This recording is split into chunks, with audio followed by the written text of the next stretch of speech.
ஆக்சுவலாக கல்பக்ஷா ஸ்கூல் வந்து best example for play kids ஸ்கூலுக்கு வந்து பெஸ்ட் எக்ஸாம்பிள் ஸ்கூலு.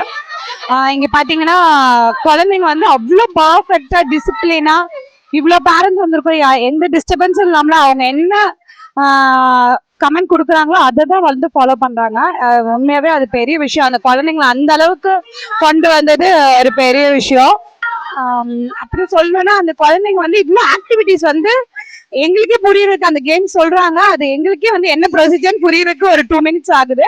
பட் அந்த குழந்தைங்க அதை ஈஸியா அண்டர்ஸ்டாண்ட் பண்ணிட்டு ப்ராப்பரா அதை ஃபாலோ பண்ணி அதை செம செம ஹானஸ்டா பண்றாங்க.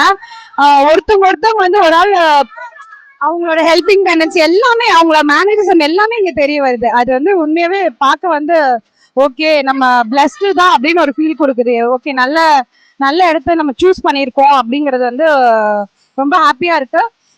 ஐம் ஆல்வேஸ் கிரேட்ஃபுல் டு கல்பக்ஷா மேம்க்கும் சாருக்கும். எப்பவுமே நாங்கள் கிரேட்ஃபுல்லா இருப்போம். ஏன்னா இந்த வயசுல தான் நம்ம பேஸ்மெண்ட் போட முடியும் பசங்களுக்கு. அது வந்து நல்லா ஸ்ட்ராங்கா பண்ணியிருக்காங்க. ஸோ வீட்லயும் அதே மாதிரி ஹோம் ஒர்க்ஸா இருக்கட்டும், அவங்களோட டிசிப்ளினை பொறுத்த வரைக்கும் நம்ம எந்த எஃபர்ட்டுமே போட வேண்டாம். அவங்க எல்லாமே அவங்களே எல்லாத்தையும் டீச் பண்ணிடுவாங்க, எல்லாமே சொல்லி கொடுத்துருவாங்க. நம்ம சைட்ல இருந்து எந்த எஃபர்ட்டுமே போட தேவையில்லை, அது எல்லாமே அவங்க கையில அவங்களே பண்ணிடுறாங்க. ஸோ வந்து எனக்கு வந்து ஒரு ஸ்ட்ரெஸ் ஃப்ரீயா இருக்கு. ஸோ இதை சொல்லிக் கொடுக்கணும், இந்த ஹோம் ஒர்க் பண்ண வைக்கணும், இந்த எந்த ப்ரெஷருமே நமக்கு கிடையாது. ஸோ அது வந்து ஸ்கூலோட பயங்கர ப்ளஸ் பாயிண்ட் அப்படின்னு சொல்லணும். தேங்க்யூ.